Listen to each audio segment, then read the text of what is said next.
Sa isang maliit na baryo sa probinsya, may isang bahay na nakatayo sa dulo ng kalye. Sinasabing may isang pamilya na nanirahan doon. Ngunit isang araw, bigla na silang naglaho. Mula noon, walang sinumang nagmalakas loob na tumira doon dahil sa mga kwentong naglalaro tungkol sa bahay na iyon.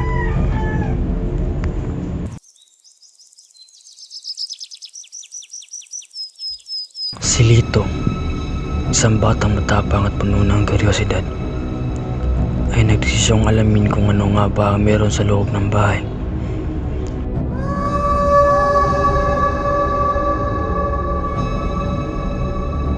Isang gabi, kasamang mga kaibigan niyang sina Mark at Jessa, pumasok sila sa bakuran ng bahay. Ang paligid ay tahimik.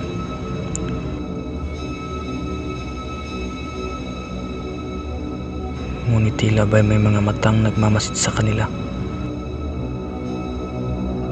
Pinihit ni Lito ang pintuan at bumukas ang pinto nang walang kahirap-hirap. Pumasok sila sa loob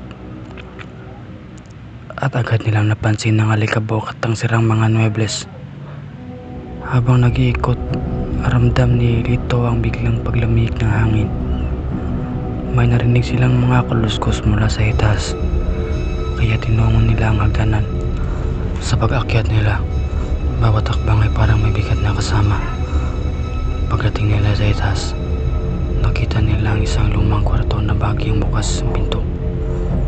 Dahan-dahan nilang binuksan ito, at sa loob, nakita nila ang isang luma at ang sirang kama.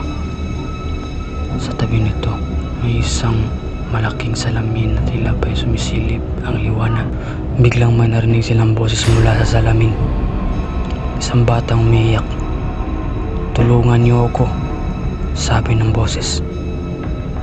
Ang kanilang mga katawan ay napako sa takot. Nang tignan nila muli ang salamin, nakita nila ang refleksyon ng isang batang babae. Duguan ng mga kamay at tila nagmamakawang makatakas. "Umalis na tayo dito," sabi ni Jessa na hindi na makahinga sa takot. Ngunit bago pa man sila makalabas ng kwarto, biglang nagsara ang pinto at naglag na mag-isa. Ang mga bintana ay tila nawala at ang paligid ay laging madilim. Isa-isang bumukas ang mga pinto sa paligid nila, at sa bawat pinto ay may mga ninong lumalabas. Ang mga anino ay hugas tao na walang mga mukha, ngunit may mga matang nagliliyab sa galit.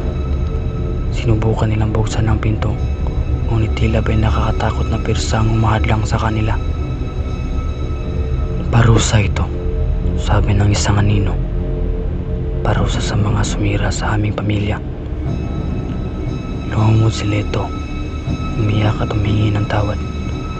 "Patawarin niyo kami, hindi namin alam." Ngunit ang mga anino ay patuloy na lumalapit at unti-unti silang nilamon ng kadiliman. Ang kanilang mga sigaw ay naglaho sa gabi, at mula noon, walang sinumang ang muling nakakita kina Lito at Jessa.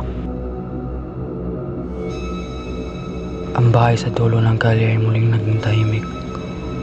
Ngunit ang kwento ng pagkawala ng tatlong kabataan ay naging bahagi na ng alamat ng baryo. At bawat gabi ng Biyernes Santo, may mga naririnig ng mga sigaw mula sa loob ng bahay.